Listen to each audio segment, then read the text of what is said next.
എല്ലാവർക്കും പുതിയൊരു വീഡിയോയിലേക്ക് സ്വാഗതം. മുരിങ്ങയില കൊണ്ടുള്ള ഒരു കറിയാണ് ഇന്ന് നമ്മൾ തയ്യാറാക്കുന്നത്.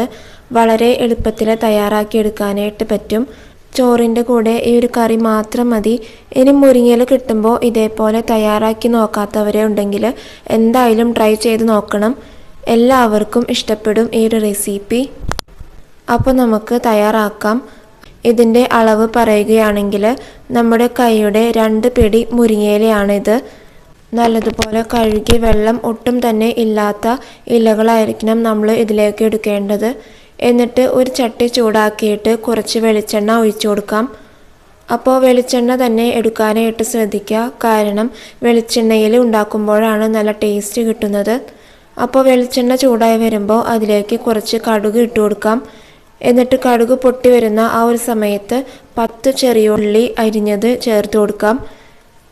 എന്നിട്ട് ഇതൊന്ന് വഴറ്റി കൊടുക്കണം. ഈ കറിയിലേക്ക് സവാള എടുക്കരുത്, ചെറിയ ഉള്ളി തന്നെ എടുക്കണം. അതുപോലെ തന്നെ വെളുത്തുള്ളി ചേർക്കരുത്. വെളുത്തുള്ളി ചേർത്ത് കഴിഞ്ഞാൽ നമ്മുടെ ഈ കറിയുടെ ടേസ്റ്റ് മാറും. അപ്പോൾ ചെറുതായിട്ടൊന്ന് വഴറ്റിയെടുക്കണം. ഇനി 2 വറ്റൽമുളക് ചേർത്ത് കൊടുക്കാം. വറ്റൽമുളകും കൂടി ചേർത്തിട്ട് നന്നായിട്ട് ഇളക്കി കൊടുക്കണം. അപ്പോൾ ചെറിയ ഉള്ളിയുടെ കളറൊക്കെ മാറി വരുന്നുണ്ട്. ഈ ഒരു സമയത്ത് നമ്മൾ എടുത്തു വച്ചിരിക്കുന്ന മുരിങ്ങയില ഇതിലേക്ക് ചേർത്ത് കൊടുക്കാം.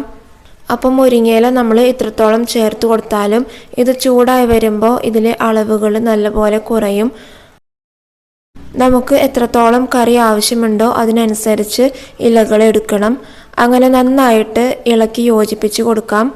ഈ ഒരു സമയത്ത് നമ്മൾ വളരെ കുറഞ്ഞ ഫ്ലെയിമിൽ തന്നെ ഇട്ട് കൊടുക്കണം. അതേപോലെ വെള്ളം ഒഴിക്കാനായിട്ട് പാടില്ല. നന്നായിട്ട് ഇതേപോലെ ഇളക്കി കൊടുക്കാം. അപ്പോൾ ചെറിയ തീയിൽ ഇട്ട് കൊടുത്തിട്ട് നന്നായിട്ട് കുക്ക് ചെയ്തെടുക്കാം.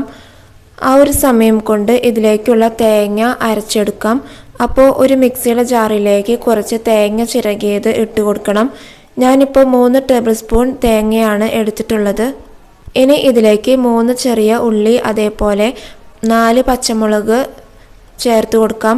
പച്ചമുളക് ചേർക്കുമ്പോൾ എരിവിന് ആവശ്യമുള്ളത് ചേർത്ത് കൊടുക്കാം കേട്ടോ. അതിനുശേഷം 1/4 ടീസ്പൂൺ ജീരകം, അതായത് ചെറിയ ജീരകമാണ് നമ്മൾ എടുക്കുന്നത്. അതിനുശേഷം 1/4 ടേബിൾ സ്പൂൺ മഞ്ഞൾപ്പൊടിയും ചേർത്തിട്ട് നന്നായിട്ട് ഇതൊന്ന് അരച്ചെടുക്കണം.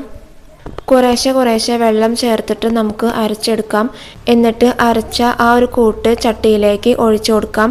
അപ്പോൾ ഇത്രയും സമയം കൊണ്ട് നമ്മുടെ മുരിങ്ങയില നന്നായിട്ട് വെന്ത് കിട്ടിയിട്ടുണ്ട്. അപ്പോൾ നന്നായിട്ട് മിക്സ് ചെയ്തെടുക്കാം. എന്നിട്ട് പാകത്തിനുള്ള വെള്ളം ചേർത്തിട്ട് തിളപ്പിച്ചെടുക്കാവുന്നതാണ്. ഈ ഒരു സമയത്ത് ഫ്ലെയിം നന്നായിട്ട് കൂട്ടി വെക്കണം. ഇനി വെള്ളം ചേർക്കുന്നത് ഓരോരുത്തരുടെ ഇഷ്ടത്തിനനുസരിച്ച് ചേർക്കാവുന്നതാണ്.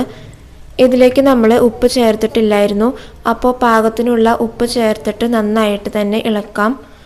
ഇനി നമുക്ക് ഇതിൻ്റെ ടേസ്റ്റ് കുറച്ചും കൂടി കൂട്ടാൻ വേണ്ടിയിട്ട് കുറച്ച് തൈര് ചേർത്ത് കൊടുക്കണം. അതിനുശേഷം നന്നായിട്ട് ഇളക്കി യോജിപ്പിച്ച് നമുക്ക് ഫ്ലെയിം ഓഫ് ചെയ്ത് കൊടുക്കാം. എല്ലാവർക്കും അറിയാവുന്ന കാര്യമാണ്, നമ്മൾ തൈര് ചേർത്തിട്ട് ഒരുപാട് നേരം തിളപ്പിക്കേണ്ട ആവശ്യമില്ല.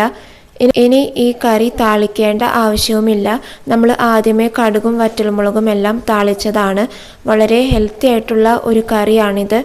പൊതുവെ മുരിങ്ങയില കഴിക്കാനായിട്ട് കുട്ടികൾക്കെല്ലാം മടിയാണ്. മുരിങ്ങയിൽ ഒരുപാട് ഗുണങ്ങൾ അടങ്ങിയിട്ടുണ്ട്. അപ്പോൾ മുരിങ്ങയില കിട്ടുമ്പോൾ ഈ ഒരു രീതിയിൽ തയ്യാറാക്കി നോക്കൂ. വളരെ ടേസ്റ്റി ആയിട്ടുള്ള ഒരു കറിയാണിത്. അപ്പോൾ നിങ്ങളും ഇതേപോലെ ട്രൈ ചെയ്ത് നോക്കണം. അപ്പോൾ ഇന്നത്തെ വീഡിയോ നിങ്ങൾക്ക് ഇഷ്ടപ്പെട്ടുവെങ്കിൽ ഈ വീഡിയോ ഒന്ന് ലൈക്ക് ചെയ്യുക. അതോടൊപ്പം തന്നെ ഈ ചാനൽ ഒന്ന് സബ്സ്ക്രൈബും ചെയ്യുക. So thank you.